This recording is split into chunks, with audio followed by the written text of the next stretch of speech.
Şu balıkları yakalamak.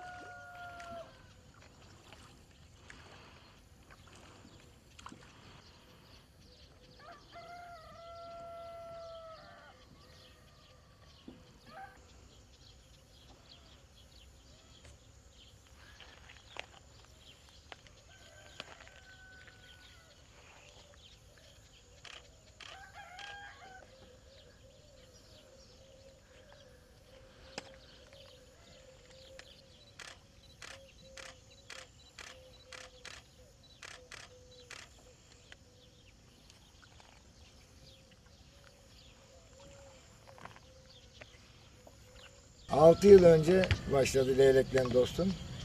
6 yıl önce ben balık avlamaktayım, balıkçıyım.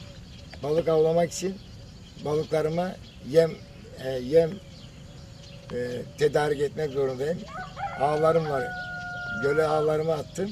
Bir baktım sabahleyin erkenden saat 6-6.30'da kayığıma bir leylek kondu. Şaşırdım. Dedim bu niye kondu? Çünkü daha önce hiç konmuyordu leylekler. Bu sefer karnı aç olduğunu hissettim.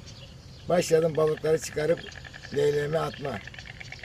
Bu süreyle devamlı leylek her sabah gelmektedir.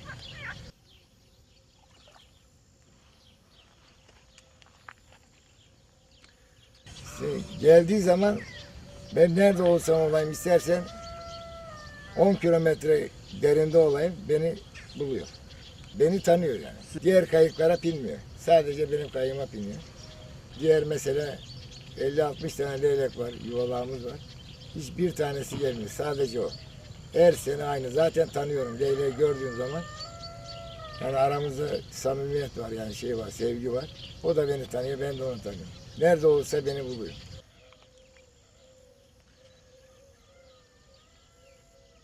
Temas ettirmiyor. Çünkü yarım metre yaklaştığım zaman kendini geri çekip yani uçuyor. Daha yaklaştığım zaman uçuyor. Yani kendini tutturmuyor.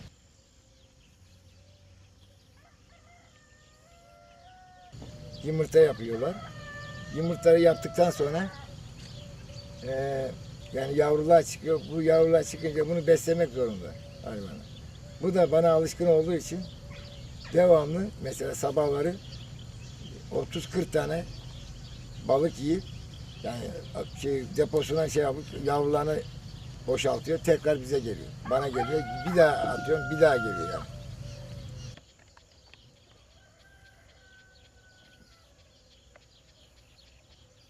Burada mesela 4-5 ay duruyorlar. Gidene kadar leylek devamlı benim yanımda. Nerede olsa kayığımı tanıyor, beni tanıyor. Gölün ortasında olsam tekrar geliyor. Benden başkasına ürküyor hayvan yani, bana alışkın. Vallahi leylek dışında sevimli bir hayvan. Yani evcil bir hayvan, isli bir hayvan. Yani değişik bir yani hayvan yani. Ben çok seviyorum. İsmini de zaten Yaren koydum. Yaren dediğim zaman böyle bakıyor bana. onu biliyor. Evet, biliyor. Dostluğumuz devam ediyor. Maalesef bir aya kadar göç edecekler. Üzülüyorum yani. Hep sürekli onu bekliyorum yani mesela. Gelsinler diye. Alıştık birbirimize. Hem sevap yani bir hayvanı beslemek.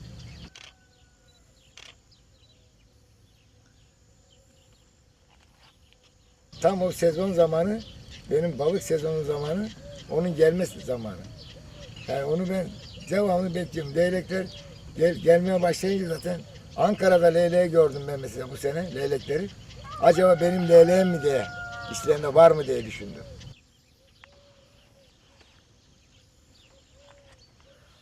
Dört tane yavru yaptı bu sene. 4 tane yavru yaptı. Yavruları büyüdü, uçuyor, uçmaya başladı. Yavruları şu anda gelmiyor. Daha biraz da büyüdükleri zaman yavruları da gelebilir yani. Gölün kenarına.